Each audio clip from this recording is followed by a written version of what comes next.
নমস্কার প্রিয় দর্শক, আমাদের স্পিরিচুয়াল টেলস চ্যানেলে আপনাদের সকলকে স্বাগত।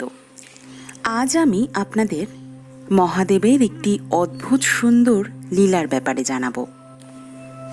বিভিন্ন খারাপ শক্তির হাত থেকে এই বিশ্ব ব্রহ্মাণ্ডকে রক্ষা করার জন্য এবং এই জগতের মানুষের জ্ঞানচক্ষু খুলে দেওয়ার জন্য মহাদেব নানা সময়ে নানা অবতার ধারণ করেছেন।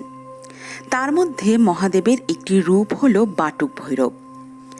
এই কাহিনী শিব এবং শক্তির কন্যা অশোকা সুন্দরীর সাথে সম্পর্কিত। খুব ছোটবেলা থেকেই এটা নিশ্চিত ছিল যে অশোকা সুন্দরীর সাথে নহুষের বিবাহ হবে যখন তারা যৌবনে উপনীত হবে এবং তাদের পড়াশোনা সম্পূর্ণ হবে।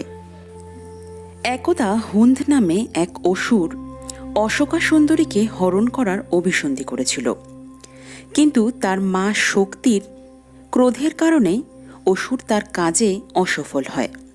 ঠিক তখনই অশোকা সুন্দরী হুন নামক অসুরকে অভিশাপ দেয় যে তার ভাবী স্বামী নহুষের হাতে হুন্দ নিহত হবে।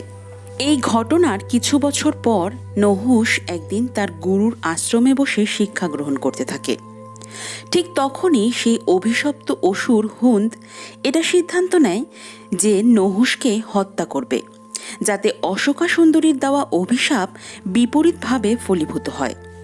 কারণ যদি হুন্দ নহুষকে হত্যা করে তাহলে অশোকা সুন্দরীর অভিশাপ অনুযায়ী এই বিশ্বব্রহ্মাণ্ডে আর এমন কেউ থাকবে না যে হুন্দকে হত্যা করতে পারে। কারণ সে এটা খুব ভালো করেই জানত যে মহাদেবের কন্যার অভিশাপ কখনো মিথ্যে হতে পারে না। সেই কারণে সে এই অভিশাপকে আশীর্বাদে পরিণত করতে চেয়েছিল নহুষকে হত্যার মাধ্যমে। শেষ পর্যন্ত নহুষকে আশ্রমে একা পেয়ে হুন তাকে অপহরণ করে। কিন্তু তাদের ভালোবাসার পবিত্রতার কারণে অশোকা সুন্দরী ঠিক তখনই এটা উপলব্ধি করতে পারে যে নহুষের কোনো বিপদ হয়েছে। অশোকা সুন্দরী তৎক্ষণাৎ নহুষের অপহরণের ব্যাপারে তার মাতা পার্বতীকে সবটা জানায়। সবটা শোনার পর পার্বতীর ক্রোধ তার নিয়ন্ত্রণের বাইরে চলে যায়, কারণ হুন্দ দ্বিতীয়বারের জন্য তার পৈশাচিক চরিত্রের পরিচয় দিয়েছিল। মাতা পার্বতী তখন মহাকালীর রূপ ধারণ করেন এবং হুন্দের পেছনে ধাওয়া করেন তাকে হত্যা করার জন্য। মাতা পার্বতীর এই রূপ দেখে হুন্দ ভীষণ ভয় পেয়ে যায় এবং সে নহুষকে মুক্ত করে দেয়, কিন্তু তা সত্ত্বেও মহাকালীর ক্রোধ কিছুতেই শান্ত হয় না। মহাকালীকে সেই মুহূর্তে থামানোটা ভীষণ জরুরি ছিল, তার কারণ তিনি যদি সত্যি হুন্দকে হত্যা করে দেন তাহলে অশোকা সুন্দরীর দেওয়া অভিশাপ নিরর্থক হয়ে যেত। সমস্ত দেবতাগণ এমনকি ব্রহ্মা বিষ্ণু মহেশ্বরও এই বিষয়ে ভীষণ চিন্তিত হয়ে পড়েন। তার কারণ অতীতেও একবার মহাকালীকে শান্ত করা ভীষণ কঠিন হয়ে দাঁড়িয়েছিল।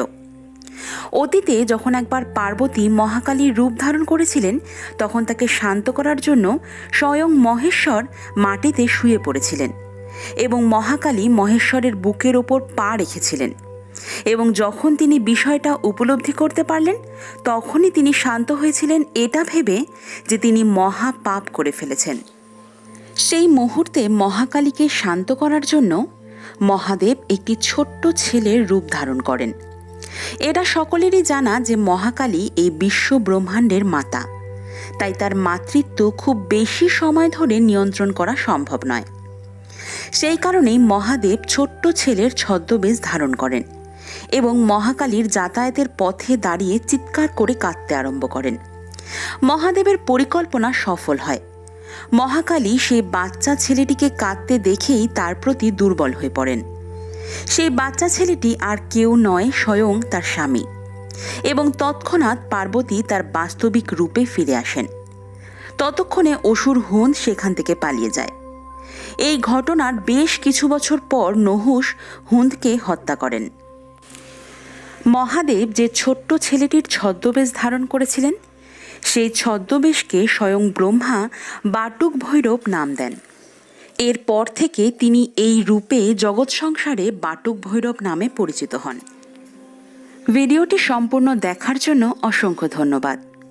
প্লিজ ভিডিওটি লাইক করবেন, শেয়ার করবেন এবং আমাদের চ্যানেলটিকে সাবস্ক্রাইব করে পাশে থাকা বেল আইকনটি প্রেস করে রাখবেন, যাতে আমার দেওয়া ভিডিওর নোটিফিকেশন সবার আগে আপনার মোবাইলে পৌঁছে যায়। ধন্যবাদ।